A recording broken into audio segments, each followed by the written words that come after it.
Welcome to the Living Directors Podcast, the Severance episodes. Check us out on Apple, Spotify, Amazon Music, or Audible. We're audio only. It's how we like it. I'm your host, Derek A. from the Ahlswede Collection, and the co-host on the Living Directors is the wonderful, brilliant Amy D. Check out Amy on IG at She's Amy D. That's D with 2 E's. She also runs a page called The Montauk Effect, which is fantastic. She's got a few different pages, so go give her a follow. Today, we are talking about Attila, episode 206. In real life, we just watched episode 9, so we're going back a month, or the second half of season 2, basically with the knowledge of what happens at the end, because we still don't know anything. Okay, let's get to it. Attila, Living Directors Podcast. Enjoy.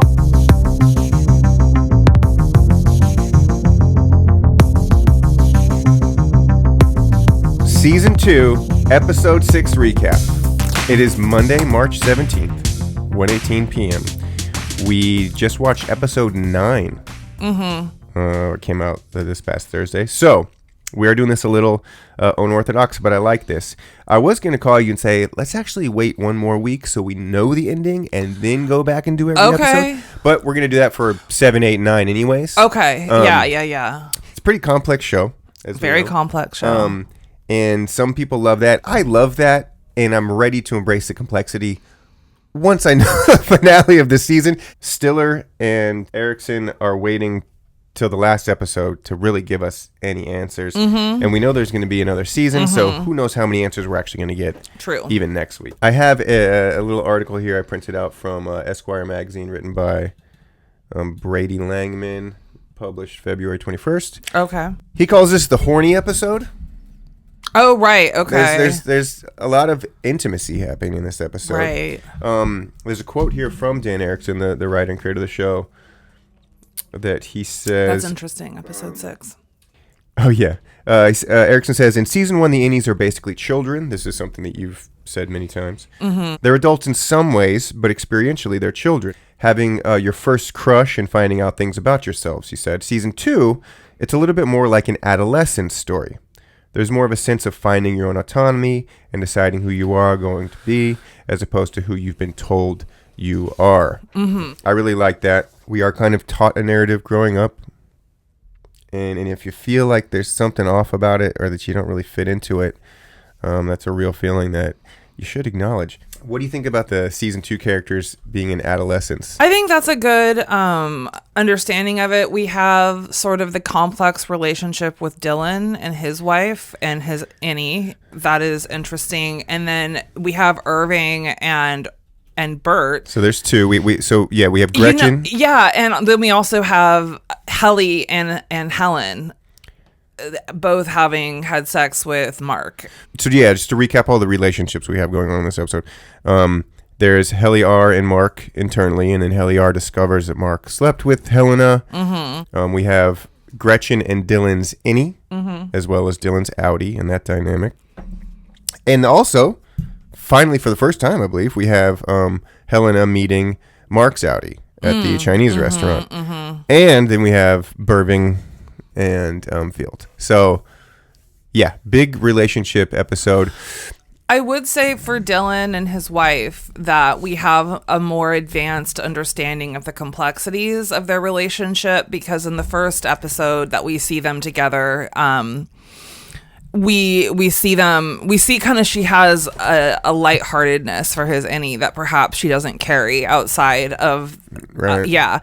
And then how refreshing is it, right? Like he's not like a loser, and he's like also everything that you kind of like wanted him to be. How many married people want that, actually? Well, okay, but here's what's interesting though is this is why Severance is fascinating, because it's kind of like, if you look at it, like they're trying, ultimately it does seem like, this is me flashing forward to sort of like how fucked up can a person's life be before they want erasure, and then once they start it back up, So basically, it's trying to erase pain or bad experience from you, which means they're going to inflict pain, and they're expecting a world in which there's going to be tons of pain, but people just are not responsive to it. So when we see her and Dylan at home, and she's like, "I didn't see you today because they canceled the meeting." Lies to him. Yeah, she is lying. Yeah, and it's interesting that she lies because it's like, it's you. It's like she's keeping a secret, which is more of an adolescent thing than their first meeting, which was very kind of childlike. I know that was still in the second season, but yeah, there was kind of an advancement even of lying, which is more adult, I thought. Yeah, well, I mean, they kiss. Yeah. Yeah, it's a big deal. So she has a real kind of reason to feel guilty and to lie. Which is so bizarre to me because I still look at it like it's same person. Yes. But we know that.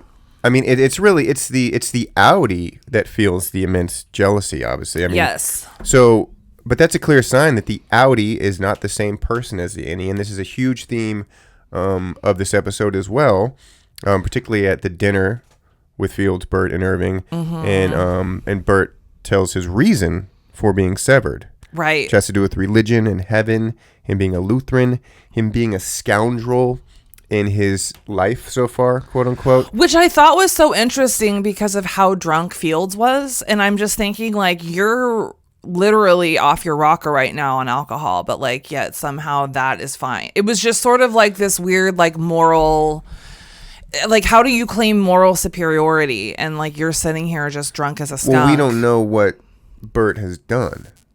I think that him saying he was a scoundrel means he was like a mass murderer.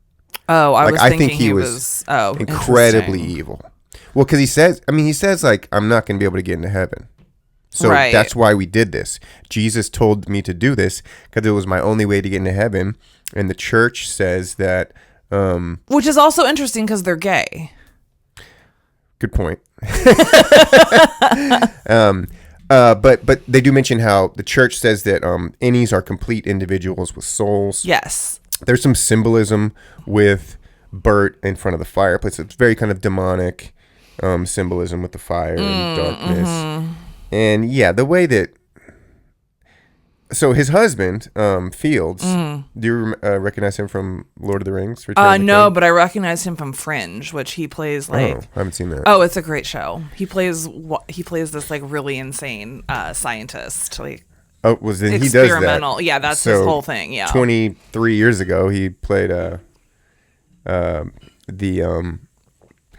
kind of he's not even a king. He's like a steward of the land or of one of the castles. That like a lord or something. He ends up kind of going crazy and thinking he's the king, and he burns his son, who's still. Yeah, he plays on type for sure. yeah. Love him. I don't know his name, but that is one of my favorite topics of this episode, talking about and this came up because Dylan, and it's clear that the Audis see themselves as very different people, completely different people from the innies. They are different people, same body, different people. I don't know what's going on with that person. I don't know what they're saying or thinking or doing. We just share a body. So that applies in a sense to going to heaven as well, that this you're going to get salvation through this innie and now go to heaven. I just looked at that as like another manipulation of the church. I mean, I saw that as like, that's just something like, that's to get the church on board with Severance. And because, I imagine there was probably some theosophical thinkers or whatever, theological thinkers. I like theosophical. Theosophical is more like, that is a group of people, but it's a very different group of people. Theological thinkers that are probably like, Severance is not godly. And then it probably... You would think. Yeah, and so probably, I'm imagining like in this world, like 40 years ago when... Well, no, because we find out future that... Patricia Arquette, she was the one who created all that stuff. That she was. I know, I'm all spoiler. Yeah, but we find out she was the one that did that. So it's only so old, which actually makes me wonder. When he slipped and said it's like 20 years old, and they're like, no, Severance is only like 10 12. years. Yeah. And I thought that was interesting. But you have to think there's all these church people that are arguing about whether or not Right. severance is okay. And then I think that's just like what happens is there's scholars and there's church people and money involved. And look at the real world. right. We're in this world where the conservative Christian Trump voter is like arguably acting as anti-Christical as like anyone. Like it seems totally backwards in a lot of ways now. Well, yeah, I think for the sake of profit and power and yeah. I mean, I think right now at this point, everything's just looked at is to get back to my original sort of thesis, which is like the macro data is like statistics or whatever. And if we're looking at the macro data of, religions and sects of people, then obviously you just want to have those large groups of people on your side. And the best way to do that is with money and sway of power. Yeah. Promises of power, whatever the case may be. Yeah, I we both made up a word. Mine's anti-Christical, and yours is I did not make up theosophy. Theosophy is a real thing. Yeah, it's a whole like school of religious thought from like the early 1900s. It's just theology and philosophy. Yeah, it's sort of like look up Helena Blavatsky and you'll find out a lot about her. Yeah. Well, it's not anti-Christical. It's anti-Christian, whatever. I like anti-Christical. I think that works for me. That works for me. So they are Lutherans. Yes. Lutheranism is a major branch of Protestantism, which centers on the theology of Martin Luther, whose 16th century reforms launched the Reformation, emphasizing salvation by grace through faith alone and the Bible as the ultimate authority. You do bring up an interesting point about them being gay, because that is totally counter to what I just described. If the Bible is the ultimate authority. So, yeah, are they just selling a bill of goods using religion to kind of promote their evils? Could you imagine if your priest was okay? First of all, the idea of salvation by severance is totally anti-Christical. Okay, like there's no getting around that. Yeah. Because it's supposed to be God and faith, and it's like, oh no, but now you're you get this whole other like second life, and it's like, huh? So that seems incredibly, I'll just say antithetical to what the church would ultimately believe. And so when you think, yeah, it stinks of corruption. Okay. I do want to. I'll bring up my clone theory later. Have you really gotten into your overarching theory? Yeah. Okay. Yeah. We can rehash that out in a little bit. Let's get back to some of the details of the episode. The black hallway and black elevator. That only goes down. Right. We still don't technically know what is on the other side. I think we will find that out in episode 10 at the very least. And that goes into my clone theory a little bit. The directions are found in the previous episode to this, so now we have the directions to whatever that is at the end of the hallway. Yes. Right. Dylan doesn't even, he leaves them there behind the sign that Irving had written the directions to give him the clue. Yes. But Helly R is like, fuck that. I'll do it. I'll go get them. So right. That's some foreshadowing to future episodes. Let's see, Mark. Oh, so Mark is doing a lot of his kind of flash transitioning in this episode. Let's talk about it. That goes all the way to the end of the episode when he's having brain surgery. It kind of throughout starts at the beginning all the way to the end. We see that. And how does that make sense? If you're flashing from one outie setting to an innie setting, like where are you? Yeah, does that imply that you have two coexisting physical bodies? And that's what I want to get in my clone argument, is that I think that there may be not just one physical body, but there may be multiple. Should I just explain that now? You can go into it, yeah. Okay. Well, you know what? I'll let it come out naturally. But just how do you kind of explain that the flashing that Mark is doing there? Well, it was interesting when he was flashing back to his night, or like that with Helly, like in the room. right? Like Yeah. they were having sex, and then all of a sudden he's in his basement, and I was like, well, did he actually have sex with Helly R, or like what's going on there? But then at the end, you see it flash between like in his like sort of stupor and his like seizure. Right. He's with the doctor, his his wife who's dead, Gemma. and then also Helly, and so it's like, well, something happened, and. Yeah, I don't have any way of really reconciling that other than, because the other guy that was Mark's friend from work that was like reintegrated, he had the same sort of situation, and presumably he didn't go through that last step because he was constantly like nose bleeding and yeah, he was, but I don't know how to explain like how I'm mistaking like this bookshelf for a fridge, and like which one I'm actually in. Well, the question is, is that flashing going from a real consciousness from Audi to real time consciousness of an innie? There's that, right? And if that was the case, there would have to be two different bodies, right? If there's not, then you know what I mean? Like it's 2:03 p.m. You're at home. Mm-hmm. And he's flashing now, and it's 2:03 p.m. in Lumen, and it's going back and forth between... I don't know. People have pretty insane hallucinogens, or hallucinations, like when they're in psychosis. Oh, so it could just be a simple hallucination. Yeah, like you're objectively in this room, but I start hallucinating. I'm seeing the fridge or whatever. So it's a hallucination, or it's tapping into... Well, yeah, it's not tapping into like a past memory necessarily, because like when he's at the fridge in the kitchen, I don't know.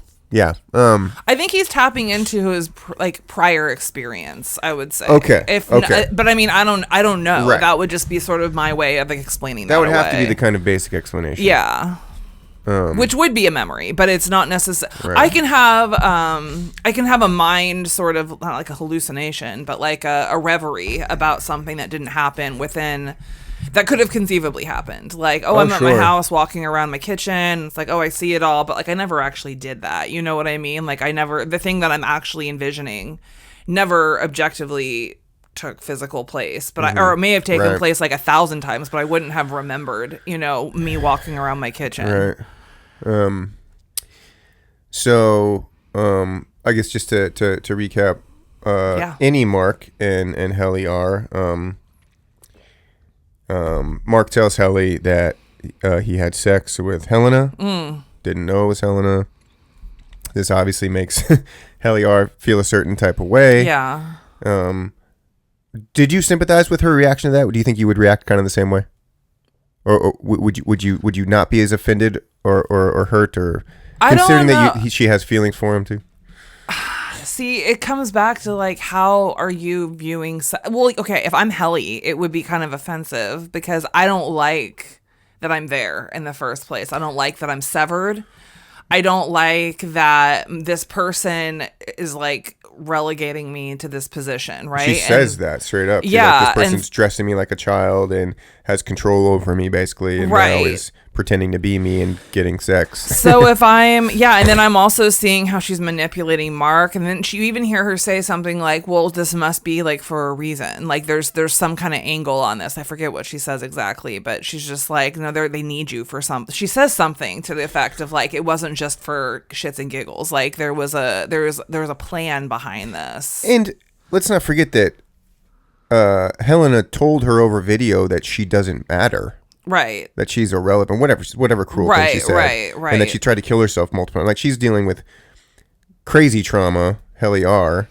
Yeah. She doesn't like this person being in charge of any aspects. So the fact that this person, even though it's her body, in theory, would have manipulated Mark into like this intimate situation that she would have liked to have been present of mind for is probably like fucking infuriating. And that's what's so fascinating about this kind of split thing and the battles between all the innies and outies. Essentially, Mark's the only one that's not really battling with his innie and outie.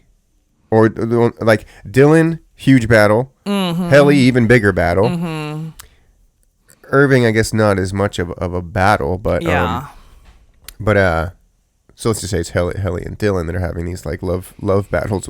Like they essentially hate each other. Themselves is their greatest enemy. Right. And there's a big metaphor in that. Right. Too. Right. we can feel that way. I mean, I would even maybe tie some of that feeling back to what I said at the beginning of the podcast. Like there's always that too. Like, how are we our greatest enemy? Yeah. Do we hate ourselves? And that gets into some maybe kind of important therapeutic roads when you start to ask those questions. So I love that part of the writing and of the show. And doesn't look like it's going to end good when someone's battling with oneself. One can come out victorious from a battle with himself. Oh yeah, only one though. Only one, but maybe none. It's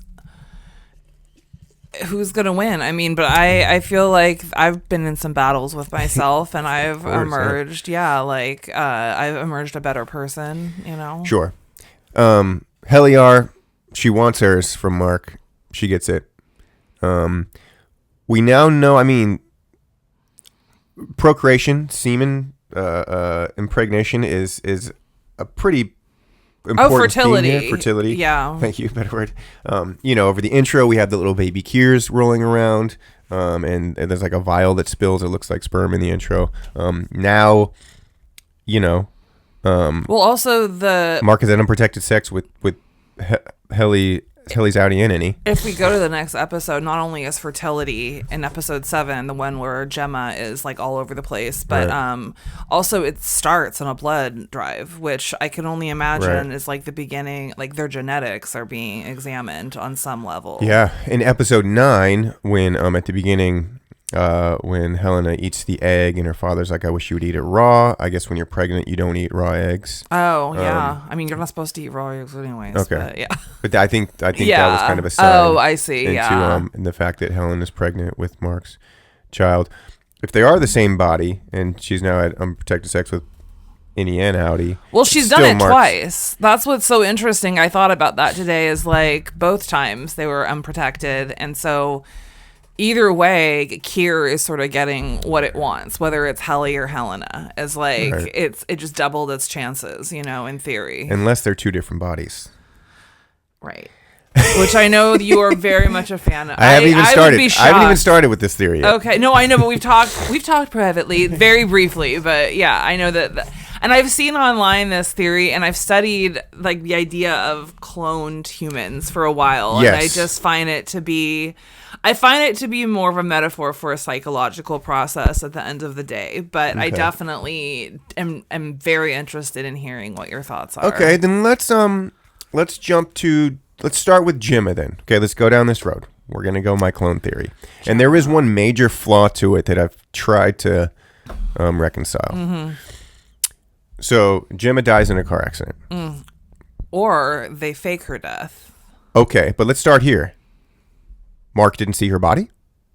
It's never mentioned in the show. Right, we don't know, but it could be like, oh, it was too mangled to show you. You don't always see the body. You get some evidence when your loved one dies. And in a car crash, like, look. We don't, I'm just going to be like this. We don't know. We don't know because there's a lot of, like, mystery boxes around. Like, we don't understand Severance completely. Like, why do they have this and not that? Like, so there's some stuff we're just supposed to take as granted. I'm just saying, in the real world, when someone passes away, even if it's in a car accident, you see their body. I mean, you would have to be like, I get like, okay, there's a fire, maybe it's completely burnt. I guess, okay. But I don't know. It's interesting that that's kind of an obvious thing that would give proof over whether or not Mark knows that Gemma actually died. So when we bring up the cloning situation, we have the goats. We know that sheep are traditionally equated with cloning. Not a big stretch there. Goats have kind of a satanic symbolism to them as well. But if all the innies are actual clones, that makes sense in a few ways. One, that would have allowed Gemma's outie to actually have died, but she already had any clones. Mm-hmm. And now the chip is just a simple transfer of consciousness. And I like this theory because that's kind of like the rich man's conquest for immortality. Like, how do we transfer our consciousness into something else? Whether it's like a computer or an actual physical clone. That just fits into like what a very powerful, all-controlling dictatorial figure like here would want. Like he just wants to be reincarnated. He wants to live forever. That's what they all want. They all just want to live forever. And he's getting older now, right? So it's just the time is coming. We see the little baby Kiers, like I said in the intro. It's like he just wants to live forever. So you could do that by transferring your consciousness into... It seems like that's why Helena needs to have a baby.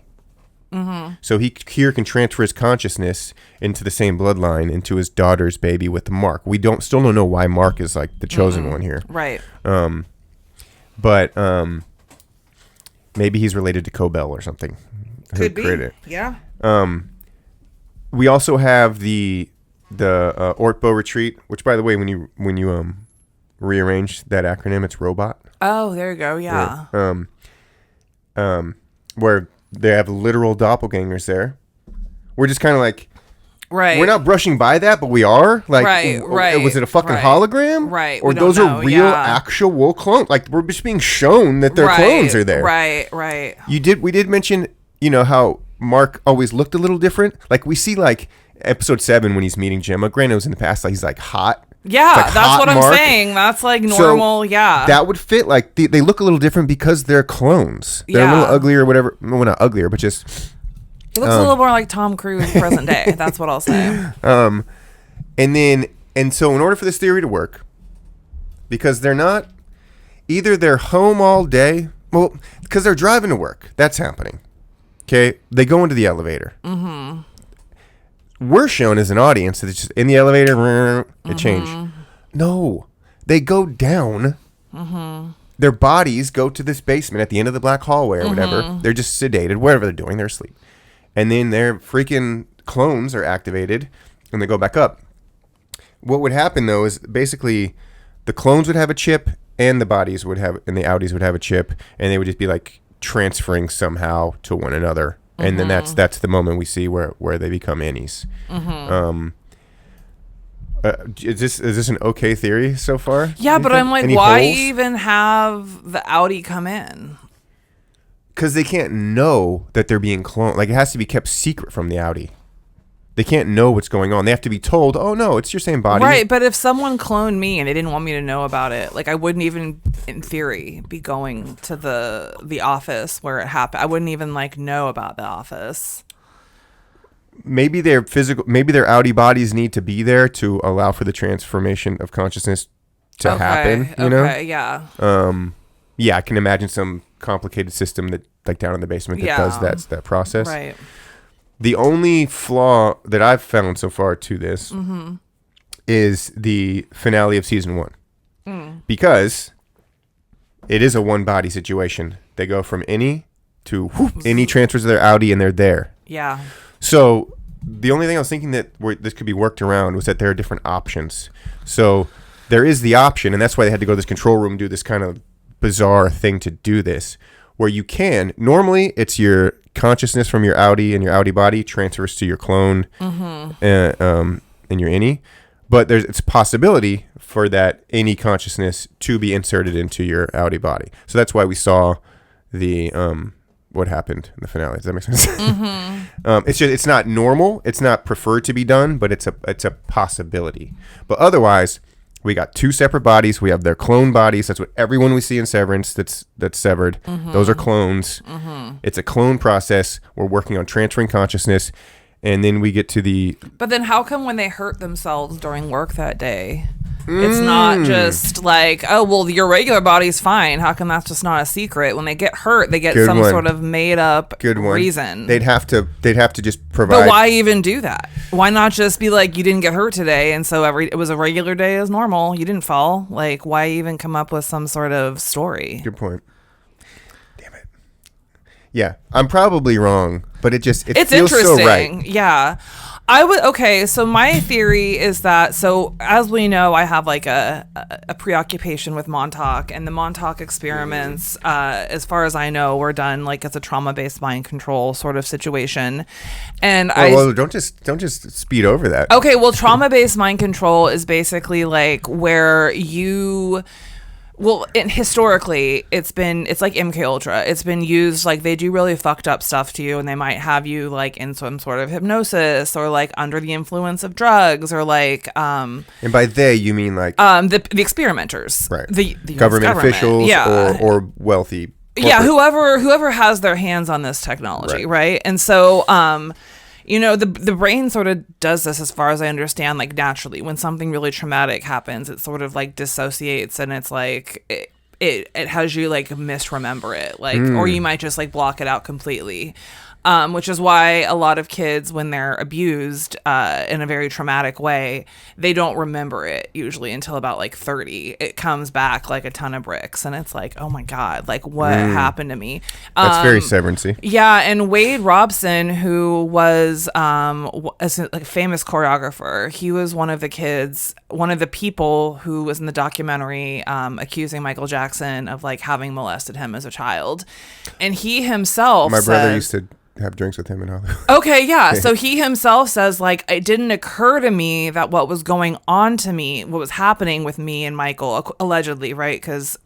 That it was wrong until I had a baby myself, and I could imagine that happening to my baby. So, like, there's context things that sort of, like, clue you into, like, oh my God. And then, like, floodgates.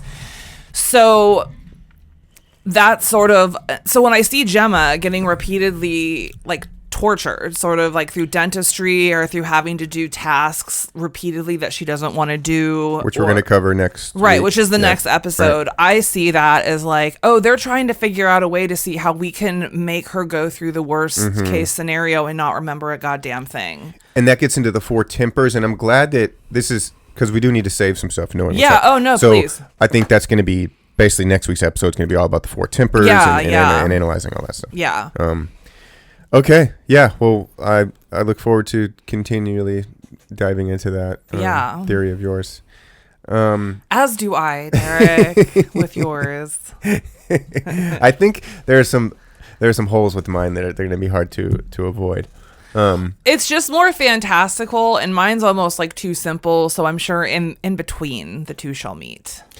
I think what sells me on my theory is that it's just so obviously what every super rich, powerful person is going after. Right. Like, okay, you either think you're getting into heaven or you're trying to live forever. Okay, but I also say to the other point, which would be the other end of that spectrum, is, so let's say they do care about that. Maybe it's dual purpose. Maybe there is an aspect of that, but they're also trying to make it so that they can control, because I was talking about this with my friend, and if you can control someone's understanding of, like, you don't die, right? Or, like, you eradicate, you can control their understanding of death, then by just, like, the concept of duality, you have controlled their understanding of life, and there you have it. You've got them from start to finish. And if you can get someone to not fear death, then you can get them to do anything.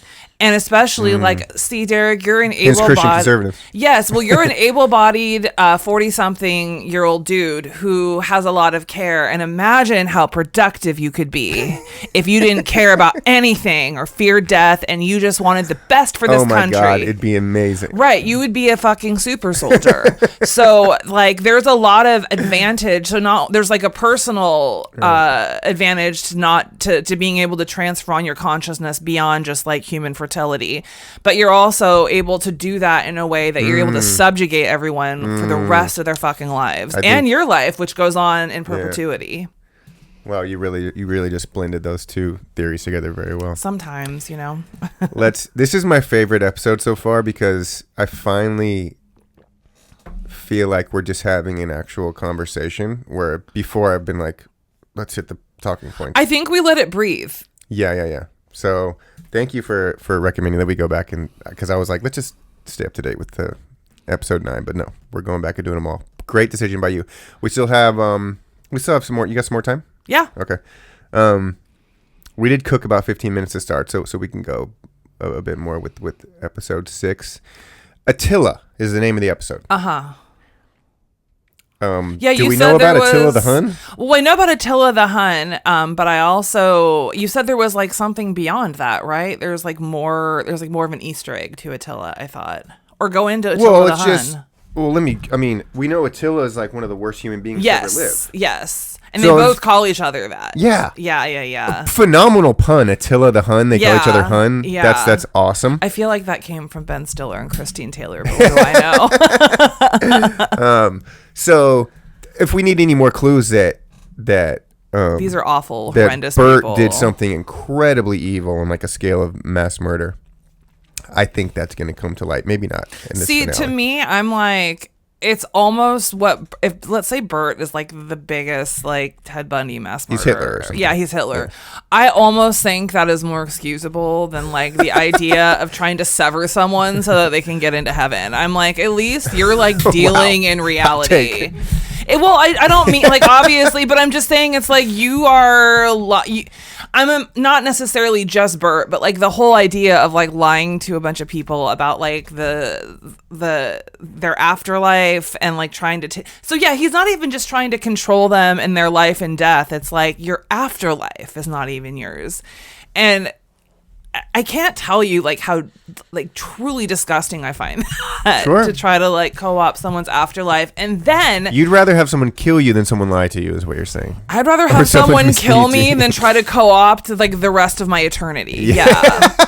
Yeah, I really would, because then at least I would have my eternity, like for real. We got our T-shirt. Yeah, no, and I'm sorry, that's like really a callous thing to say, and obviously, like I don't want to die, you know what I mean? But I'm also like, God damn it, if you're gonna fucking own my like my darkness, you know? You just brought out a capitalist streak in me. I want to make Living Directors T-shirts now. And just extract some quotes from the episodes. Do it. Let's just go over Attila the Huns. Wiki real quick. The ruler of the Huns from 434 until his death in 453, so he ruled for 9 years. Also the leader of an empire consisting of Huns, Ostrogoths, Alans, and Gepids, among others, in Central and Eastern Europe. What are some of the things that he did? Let's see. You just reminded me though that the word Huns is used to describe like women who join multi-level marketing schemes. Yeah, because they're always like, "Hey, hun," like, but they're the most like duplicitous sort of women you could imagine, because they're like literally contacting you from beyond the grave, like 10 years out of high school or something, just to sell you, some Mary Kay or something. But it's interesting how the word Hun has been. That makes me think of that like Southern charm.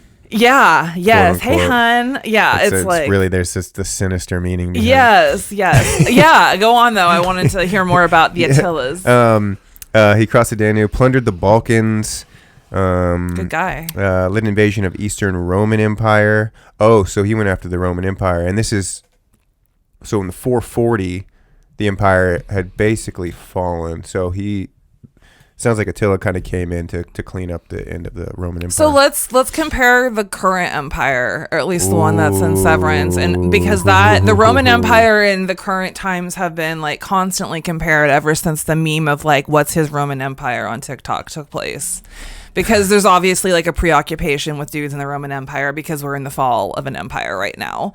And so I find it very interesting that they would bring that up during this particular time, which is perhaps why you feel so down, Derek, like things are tough. Why. Yeah. There's a couple more details here. Please. Let's see. So he attempted to conquer Roman Gaul, which is modern France, crossing the Rhine in 451. He was stopped at the Battle of Catalonian Plains. He subsequently invaded Italy, devastating the northern provinces, but was unable to take Rome. Nice. So he planned for further campaigns against the Romans, but died in 453 after Attila's death.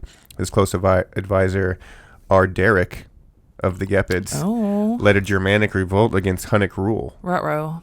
After which the Hunnic Empire quickly collapsed. Oh. Are you discovering your karma? So this Arderic guy, who was his close advisor, led a Germanic revolt against Hunnic rule. Yeah. You got repurposed. With me. Yeah. You just simultaneously. Afterwards, the Hunnic Empire quickly collapsed. Attila lived on as a character in Germanic heroic legend. Yeah, I need to study up on this Attila. Okay. There's plenty more to read on the wiki, of course, but let's... So he was a terrible dude, and they're comparing each other to this guy that was conquering. Like the Roman Empire like everyone's just fucking terrible trying to seize power. Yeah, it's the end of the day. It's true. It's true. Whoopee. Okay, more into episode 6, 206. We mentioned that Bert said that he was guided to Lumen's door by Jesus. Mm-hmm. Irving says, Jesus Christ? Right. The scoundrel description is just, I think, so profound when we find out what he actually did. And you can just tell that he's downplaying. See, for whatever reason, I just saw him as being like a hoe. I was like, this guy's just sleeping around, because that's why it comes into such question that they were like sleeping, which I don't think they were sleeping together at maybe I'm wrong. In their innies? Yeah. No, they didn't. Yeah, that's what I thought, which is why I was like, this guy just has like no faith, which is interesting how he has faith in God and through all things, but he can't have like faith in his husband not knowing what he's doing. It felt like, I don't have a ton of experience with gay couples and being friends with gay couples. Oh, yeah. It felt like kind of like an open relationship thing that happens in gay couples, especially when it's long-term gay couples. It's like you just get used to your partner hoeing out over the years. Yeah, no, for sure. Like they all have to be open. Yeah. But to give gay couples credit, they're probably more open about it than straight couples that are doing it as well. They're probably happier, too. Yeah. Straight couples just lie and keep it secret. Yeah. As God intended, Right. Yeah. Okay, here's what we haven't talked about much. Oh. The dinner with Helena and Mark at the Chinese place, the Audi dinner. Yes. One thing I noticed in this rewatch, now that we know Cold Harbor and the origins of the tech with Harmony Cobell, in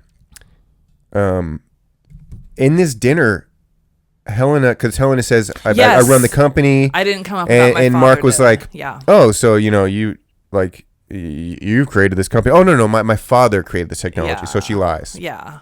I think we mentioned how that's just commonplace that's the Musk Tesla thing. It's or Tesla and Edison. Yeah. The inventor's always going to be right. Like who can afford the patent? Yeah. Right. And then just the rich person's going to take credit for it. And it's interesting though the contempt that Helena has for Harmony outside of that and who even knows? You're stealing. Yeah, now you have to the person who created the technology have to be your enemy now. Well, I don't think Helena knows that Harmony created it. Oh, really? Oh, yeah. I don't think that. I think her dad is like, this is what I did. So there's a theory. Well, on the dinner, she mistakenly calls Gemma Hannah. Right? Like, I'm sorry for your wife's death, Hannah. Yeah. Like, she knows her name. She's also flirting heavily. Yeah. Like, she did already have sex with Mark's innie that Mark doesn't know about. Yeah. She could be holding but the she's baby. she's very flirty with him. I mean, she says, agreed, you should meet my father, and she's never offered that. So it's like, she already knows. Helena already knows, like, this man's basically going to be the father of my child. Yeah. She doesn't even like her father. This is the Esquire article got to Helena being potentially a rebellious figure in the real world, and she's not really going along with her father. I'd buy that. I don't know if I can find that. Well, because remember, I've talked about like the mind, body, spirit, and their mind and body might be sort of dissociated, but like their spirit is still the same. And we know that Helly R is like a very rebellious spirit. Yeah. And it would make sense to me that Helena in the real world is also incredibly rebellious in her own way. Yeah, let's see. No, here's a scene I'm sure we'll take. I don't want to just skim over this for the pod. Yeah. Anyways. Intentionally screwing up Jimmy's name. Okay, I think Helena is mostly genuine here. This is a quote from the article. You could definitely sell me on a storyline where we eventually learn that she was mistreated by her psycho family growing up, and they forced her to undergo the severance procedure, so she didn't want to. Mm-hmm. Living a fucked up, sheltered life for 30-something years, Helena figures out that her innie found love and does everything she can to take it for herself. Whether it's with innie or Audi Mark. So yeah, we can kind of sit on that. We'll see how that theory unfolds. The name of the restaurant was Zufu. Okay. It's a Chinese word for paternal grandfather. Mm-hmm. Which is what Kier would be to Mark's and Helena's child. Yeah. Which my theory is the one that he's going to put his conscience into to live forever. Yeah. Or to continue to live. The zoo is not lit up in the title. Just the foo. So it's just the foo. Just instead of paternal grandfather, just grandfather. I don't know. But that's intentional. We know there's another restaurant in town called Pip's Bar and Grill, which is named after Philip Pip Egan, who is Helena's paternal grandfather. So some symbolism there. Is there anything else from that dinner that we can talk about? We haven't got to Milchik yet this episode too, so we can talk a little bit about him. Milchik and Ragabi should be both in this episode. Yeah. No, I think that's all I can think of is that if he wouldn't be the paternal grandfather, he'd be the maternal grandfather, and so. Oh, who's Mark's dad? Great question. Okay. Go on. So Mark's father and or grandfather have to have started this company with Kier and or something going on there. They have to have a history, an intense history together. Yeah. Okay. Interesting. We can leave that at that. Okay. Let's talk about Milchik, my favorite character of all time. There is for real. So there's this. To me, this scene's going to maybe be one of the most iconic retroactively, is when he's in the mirror saying, grow up. Grow. Or just grow. Yeah. He says something before that, too. I should have written it down. Something about, get it together, something like that, right? And he's just very angrily in the mirror looking at himself. He's just trying to shorten what he's been saying the entire time, because that was his feedback, was you use too many syllables in your words. So it starts with what he says to I can't remember her name because I'm terrible with names, his assistant at the time, his new Milchik. Yeah. And then it's and he leave. When you grow up, it's time to abandon childish things. And then it's you need to grow up. Grow. He just keeps on getting the syllables down and the words down until it's finally what am I trying? You don't think he's talking to himself? I'm sure he's talking to himself. But I'm just saying it's he's also employing the feedback he got. Okay. There's a theory, that's also mentioned in this article, was that where this writer thinks that he's going to instigate a rebellion. I wouldn't doubt it. And in episode 9, we get a glimpse of that with Devour Feculence. And he stands up to one of the boss men who represents one of the Tempers, by the way. I'm wondering if there's it seems like Milchik, and him being a black man also fits in this too. It's this act of this need to rebel against this powerful system that you're kind of stuck in. Well, okay, I thought that too, and then my friend who I was digesting this episode with pointed out that there is a religiousness, he is the same way that Harmony is really into the whole system. He is equally into the system, and so whereas I normally, or I initially interpreted him putting all the paper clips on there as they had given him that as something to do. She goes, no, Amy, that's something he wanted to do to get his perfection, because he wants to be more devoted to this. And so it could cause a rebellion, or it could be that he is just trying to become the most model Kier follower ever. I like that, and I like that it does seem like it's one or the other. Yeah, yeah. So, and I'm sure one could tip into the other. Right. Yeah. Yeah. There's another scene near the end where he's going through a list, and I think it's just names of people who have been severed. Yeah. But he has this kind of revelatory moment. I didn't understand that. I didn't either. Yeah. Dylan's name is on there at the end of that, but that's something that you could go back and scour and look at all the different names. Yeah, yeah. And there's some other data on there, I believe, too. Okay. Any other Milchick stuff? I mean, not a ton. Okay, well, here's something that's interesting. So Dylan's just Dylan and Irving's just Irving, but it's Helly R and Mark S. So, and there's no other people that work there that have those last names. So there's something significant about them using their last initials. Oh no, they use the last initials of Dylan and Irving. Do they? Yeah, like in episode 1, in season 1. Oh, I don't remember that. It's just that Helly R is the only one where it's different. Okay. It's not Helly E, which also comes up in a future episode. Right. Okay. Everyone, yeah, because what Mark Scout is his real name. Yeah. That's an interesting metaphor too. Yeah, same. I agree. Yeah. Okay. I think we've done a good job. Let's see if there's still more. Okay. There's still more. We haven't really gotten to the brain surgery. Okay. By the way, how are you with needles going into brains? I mean, cool I don't think I'm cool with it, but it was pretty easy for me to be like, I severed my belief in what I was seeing, and I go, this is a studio, and I was able to sort of go like, this is a special effect, but I won't go into what really gives me the heebie-jeebies, but okay. Yeah.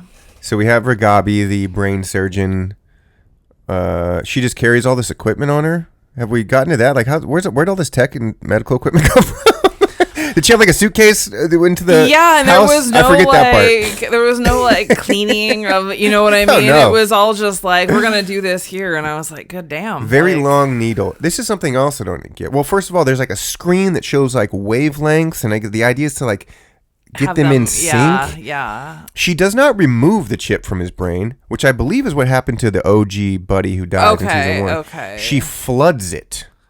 Okay. No idea what that means, but she sticks this needle in there and floods the chip. Yeah. No explanation of that, unless I'm missing it.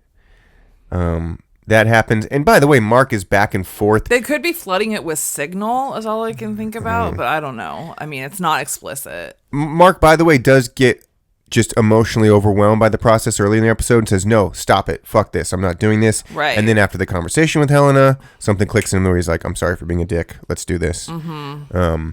So something triggered him in that Chinese restaurant, rightfully so. In his grandfather's diner. Yeah. So the chip is flooded. There's more kind of flashing back between his basement and the severed floor. Ultimately, though, we're left with the flash between Gemma and with Helly, which let me think that like the things that you care about are the things that are the hardest to let go of. Coming back full circle to our first episode, our first few moments on this podcast. And there could be some there does seem to be some type of overlap between Gemma and Helena that we're not quite sure of. We'll explore that more in the next episode. It's all about Gemma. Mark answers. So Mark just had his chip flooded, this huge needle stuck in and out of his brain. But then Devin's knocking at the door, and he's like feels compelled to go answer the door stupidly. Right. Like moving quickly. He's not fully thinking. Yeah. Or maybe he is fully thinking. It's hard to know. He left the first time because he was super hungry, by the way. That's why he went to the Chinese food place.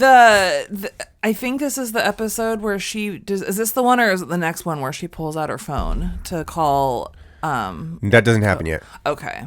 Yeah, because there's a whole theory about that phone. For sure. Yeah, we'll talk about that. Okay. Later. Yeah, Dr. Ragabi, who she's a mystery, but she reminds me of some sort of, well, in the show Fringe, which that the lover appeared in. It's a lot of that kind of stuff. It's a lot of like, I am a independent scientist. I once was funded by people with lots of money, and then now I travel with all this shit in my car, and I know how to like jimmy rig. I hope that's still like an okay term.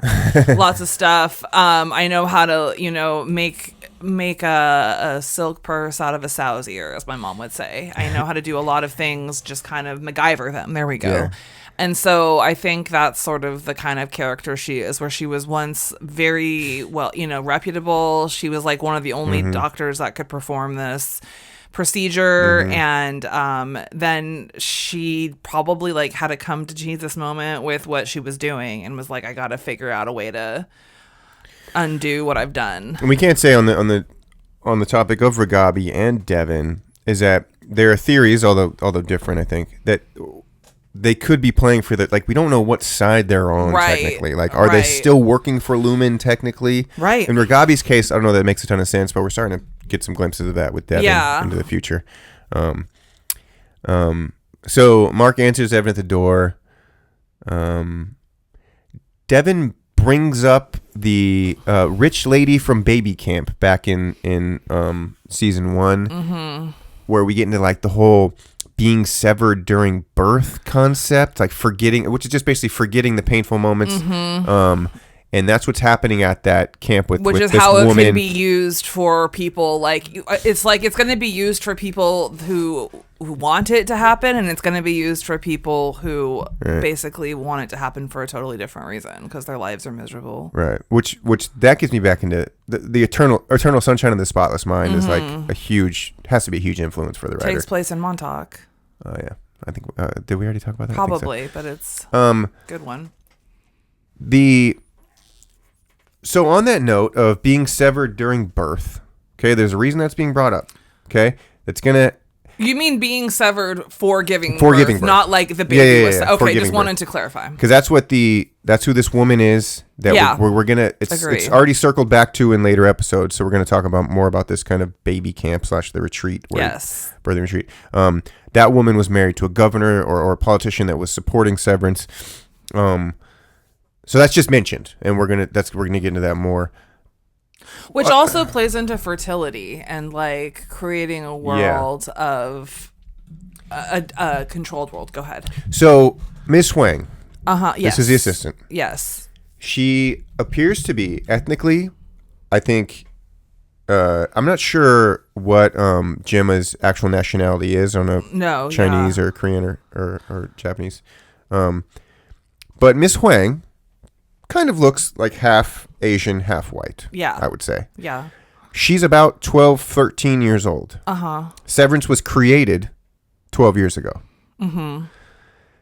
My initial instinct when I saw Miss Huang was that this is Mark and Gemma's child. Yeah. But they only knew each other for 2 years or something.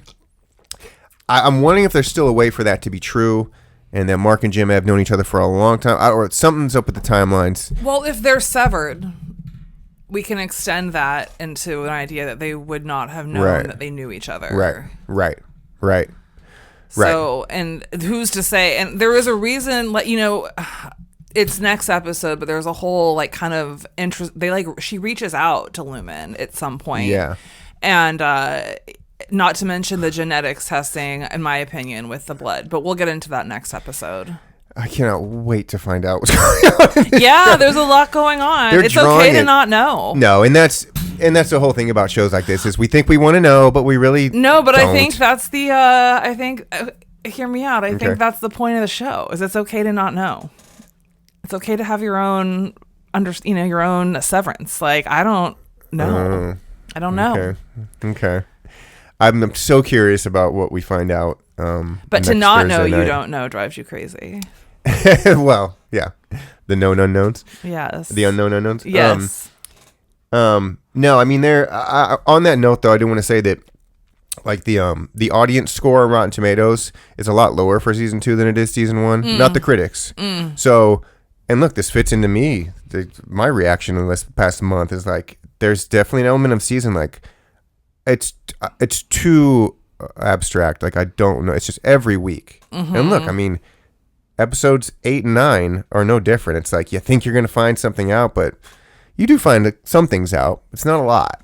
Yeah. So, end of the day, that is the way to make a great program. And the suffering. Only the real ones will stick around to find out. So all these episodes they will are be going to rewarded. They're going to be golden once we know what's going on.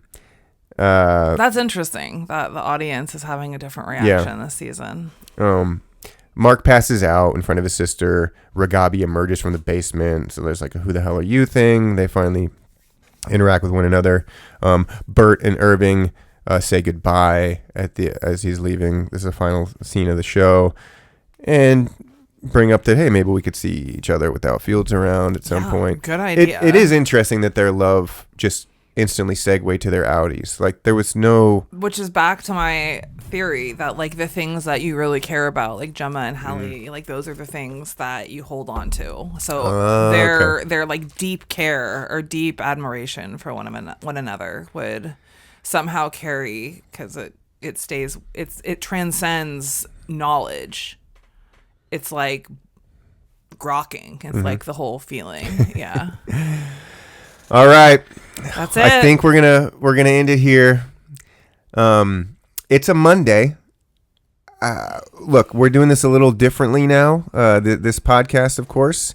I'm still working on being consistent week to week, but so such is life. I'm gonna say it's a good thing that we took some time off. Yeah, and I agree. I think it's better to sort of like not have. Well, probably for most of your stuff, it's good to have a schedule, but I think it's fine to not have like a regular schedule, because no one knows what the fuck is going on with the show, and we can keep them on their toes as far as when this podcast will come out. So I bring that up because normally we release this Friday night, but I don't know. This one will probably come out Monday or maybe tomorrow, and then we're gonna just record as we go. So episode 7, we'll schedule that, and we'll maybe even do it again this week if you're free.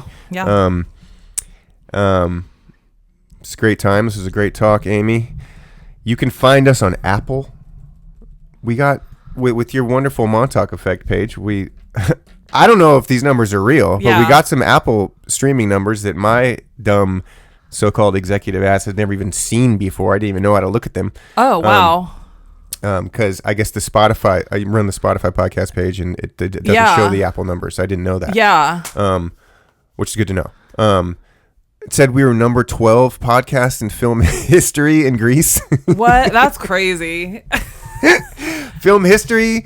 I think I did that intentionally to kind of put us in an obscure category. Yeah. We were like number 89 in America film history. This is the first podcast I've ever done that people locally are like, yeah, I listened to that. Yeah, or like, oh, she does a Severance pod. Like, people know what we're doing, so it's exciting. We don't have an official website or Instagram for this podcast, but you can go to Ahlswede Collection to find out what we're doing with the pod. Any parting words for... Yeah, find me at She's Amy D on Instagram, or at the Montauk Affect with an A on Instagram.